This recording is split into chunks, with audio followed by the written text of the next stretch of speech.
अस्सलामुअलैकुम नाज़रीन। अल्लाह ताला से ये उम्मीद करता हूँ कि अल्लाह ताला ने आपको जहाँ पर भी रखा होगा अपने हिफ्ज़ व अमान में रखा होगा।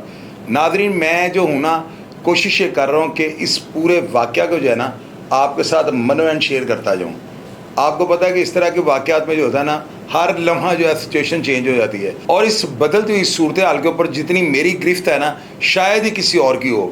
मैं कोशिश ये कर रहा हूँ कि हर चीज़ जो भी मेरे सुनने में आ रही है वो आप लोगों से शेयर करता जाऊं, ताकि आपका तजस्सुस जो है ना बिल्कुल रियलिटी को जानना शुरू कर दे और आपके तजस्सुस में जो है ना लगाव बढ़ता जाए और आप इसके साथ साथ जो है ना वो बातें जान सकें जो शायद मीडिया के किसी चैनल पे कोई भी आपको ना दिखा सके।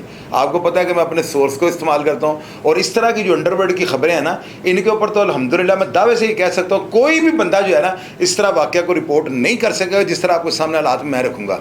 अब मैंने जो ना अपने रिपोर्टर अब्दुल्ला तनवीर को मैंने भेजा था, मैंने कहा जाकर चेक करो बाहर वाक़या जो है ना ये क्या हुआ है और वहाँ पर लोगों की राय क्या है और वहाँ पे जो भी वाक़या हुआ है या जो भी तस्वीर है वो सब इकट्ठी करो ताकि हम नाज़रीन के साथ शेयर करें। तो मैं अब्दुल्ला तनवीर के साथ रब्ता करता हूँ और आप जानिए कि अब्दुल्ला तनवीर ने इस वाक़या को किस तरह से रिपोर्ट किया। जी अब्दुल्ला तनवीर। अस्सलाम वालेकुम नाज़रीन, शाहिद चौधरी ऑफिशियल के साथ मैं हूं आपका मेज़बान अब्दुल्ला तनवीर। नाज़रीन, आज का जो वाक़या बेसिकली पेश आया है, मैं चाह रहा था उससे पहले एक चीज़ लाजमी शेयर की जाए। क्या लाहौर में दोबारा से गैंग वार शुरू हो चुकी है? क्योंकि इस वक्त मैं मौजूद हूँ FC अंडरपास के नीचे। अगर मेरा कैमरा मैन आपको दिखा सके, FC अंडरपास के नीचे मौजूद हूँ। यहाँ पे बेसिकली कहा यह जा रहा है कि वो जो कत्ल हुआ है शख्स जवेद भट्ट नामी शख्स, वो तीफ़ी भट्ट का बहनोई है जो कि FC अंडरपास से इचरे की जानिब जा रहा था, जिसमें बाइक सवार शूटर्स आते हैं और उसकी गाड़ी पर फायर करते हैं, हिट करते हैं। और इतलात के मुताबिक जवेद भट्ट जो है वो मौके पर जाँ बहक हो जाता है, लेकिन उसकी जो बीवी थी, उसकी जो अहलिया थी, वो ज़ख्मी होती है और उसकी बेटी महफूज रहती है। यहाँ पर बेसिकली ये वो जगह, अगर मेरा आपको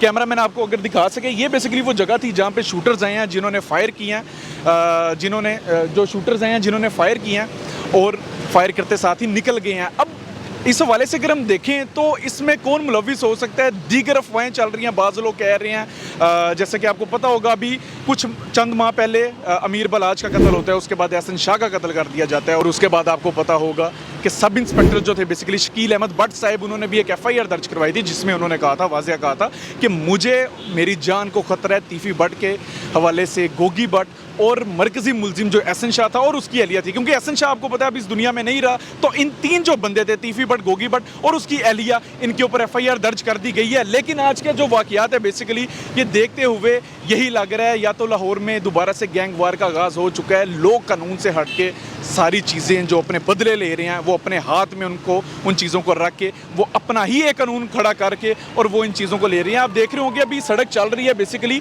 कहा यह जा रहा था कि जिस टाइम ये हुआ था बेसिकली सारी सड़क ट्रैफिक के लिए ब्लॉक कर दी गई थी और पुलिस आई थी, बाकायदा जितने भी शोहदात थे यहाँ से सारे हटा लिए गए हैं। खून की छींटें भी यहाँ पे थी बेसिकली, जिसको आप अगर मेरा कैमरा मैन दिखा सके आप नोट कीजिएगा, यहाँ पे सारा पानी पड़ा हुआ है और उस खून था उसको भी बहा दिया गया, यहाँ से बिल्कुल साफ़ कर दिया गया। और कहा यह जा रहा है कि नीला गुंबद में तीफ़ी भट्ट के बहनोई की बेसिकली जवेद अहमद भट्ट की जो डेड बॉडी है वो पड़ी हुई है। ज़रूर इंशाल्लाह ताला हम आपको वो भी दिखाएंगे। लेकिन इसके हवाले से जो खदशात उठ रहे हैं वो यही हैं, या तो ये जो अंडरवर्ल्ड के जो लोग हैं ये कानून अपने हाथ में ले रहे हैं और ख़ाली कानून को अपने हाथ में नहीं ले रहे बल्कि ऑन द स्पॉट इसके ऊपर रद्द अमल किया जा रहा है, एक्शन किया जा रहा है। और सुनने में ये भी आ रहा है कि अड्डे वाले जो हैं वो भी इसमें मुलविस हो सकते हैं। इसमें कितनी सच्चाई है, कितनी हकीकत है, इंशाल्लाह ताला ज़रूर हम शाहिद चौधरी साहब से इसके हवाले से प्रोग्राम करेंगे। लेकिन मैं चाह रहा था कि अपने व्यूवर्स को ये जगह ज़रूर दिखा दी जाए। चलती फिरती एक रोड है जिसमें पीछे से आप अगर मेरा कैमरा मैन दिखा सके, इधर पीछे से शूटर्स आते हैं बाइक पे, काफ़ी तेज़ी से शूटर्स आते हैं और चलती फिरती रोड है और इस साइड पे बेसिकली गाड़ी को, चलती हुई गाड़ी को वो शूट कर देते हैं और वो वहाँ से निकल जाते हैं। पुलिस अभी इसके ऊपर अपनी तहकीकात कर रही है, लेकिन इसके अकॉर्डिंग जो मज़ीद पेशरफ सामने और इसके अलावा क्या सूरत हाल है ये सारी भी हमें बताने की कोशिश करें ना, ताकि नाज़रीन जान सकें कि अब तक जो है ना क्या सूरत हाल जो है वो मंजर आम पे आई है और क्या हालात है जो हम लोगों के सामने रखने जा रहे हैं। अच्छा नाज़रीन, अगर मेरे कैमरा मैन आपको जूम करके वो दिखा सकें, गो कि अभी अंधेरा हो चुका है लेकिन आप देखिए कांच के टुकड़े अभी भी जूं के तूं महफूज हैं। काफ़ी यहाँ से शोहदात पुलिस जो है उसने हटाए हैं, लेकिन ये अभी भी यहाँ चलती हुई ज़ाहिर सी बात है ये रोड थी जिस पे ये अफसोसनाक सानिया पेश आया है। इसके पीछे किसका हाथ है, कौन इसके पीछे मुलविस हो सकता है, वो तो आपको ज़ाहिर सी बात है पता कि तहकीकात ज़रूर बताएंगी।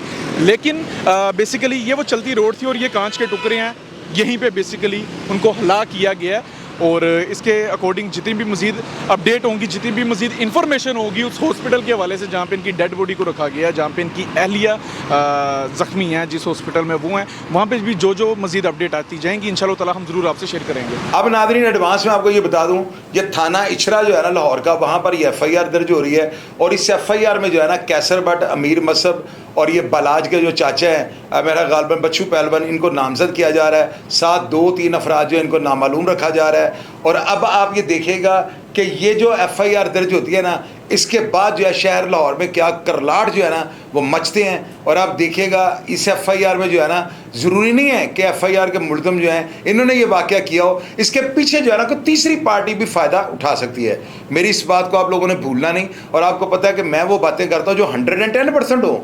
इस वाक़या में जो है ना कभी भी मैं नहीं मानूंगा कि कैसर भट्ट और जो अमीर मसहब है ना वो इस तरह का वाक़या करें, क्योंकि उनका मेन दुश्मन तो है ही तीफी भट्ट। उनको क्या ज़रूरत पड़ी है किसी दूसरे बंदे के जो है ना कत्ल में अपने हाथों को रंग लें। मैं तो कभी भी इस बात को नहीं मानूंगा। अगर आप इस बात को मानते हो तो कमेंट बॉक्स में लाजमी लिखिएगा। ये अब तक की ताज़ा अपडेट थी जो मैंने आपके सामने रख दी। इसके बाद जो ही सूरत बदलती है और FIR मंजरेआम पे आती है, मैं FIR भी आपके सामने रखूंगा। और जब FIR मेरे हाथ लगेगी तो फिर मैं आप लोगों को ये बताऊंगा कि अब ऊँट जो है ना किस करवट बैठेगा। नादरीन आप यकीन करें कि इस मर्डर के बाद जो है ना लाहौर शहर के जो दरो दीवार है वो हिलकर रह गए हैं। लोग जो है ना मुझे 12 दफ़ा कॉल्स कर रहे हैं, व्हाट्सएप पे मैसेजेस कर रहे हैं। और मैं इस वक्त जो है ना बटन की किसी जगह पे हूँ। बटन एक शहर है यहाँ पे जगलोड़ से थोड़ा सा आगे ना, तो यहाँ पर किसी जगह पे सिग्नल आ रहे हैं और किसी जगह पर सिग्नल नहीं आ रहे। मैं वीडियो कैमरे के जरिए बना के जो है ना तो मैं यहाँ से मेल कर रहा हूँ और उसके बाद जो है ना सारी वीडियो एडिट करने के बाद आप तक पहुँच रही है। तो नाज़रीन मेरी इस मेहनत के बदले मुझे सिर्फ आपके कमेंट्स और आपकी राय जो है ना ये पढ़ने की आदत है। और मैं चाहता हूँ मेरी हौसला अफजाई करें, क्योंकि इतनी दूर बैठकर आपके लिए सारे वाक़े को रिपोर्ट करना हालाजान का बड़ा नहीं है यार। मुझे सिर्फ आपकी दाद की ज़रूरत होती है। मुझे लाइक भी ना करें, मुझे आप शेयर भी ना करें, कुछ भी ना आप करें, सिर्फ अपनी राय से आगाह कर दिया करें जिसका मुझे कोई फ़ायदा नहीं है। हाँ, मेरा दिल खुश हो जाता है कि आप लोग मेरे किए हुए काम को सराहते हैं। अल्लाह ताला की ज़ात आप सबको अपने हिफ्ज़-ओ-अमान में रखे। अपना ढेर सारा ख्याल रखिएगा जी। पाकिस्तान जिंदाबाद।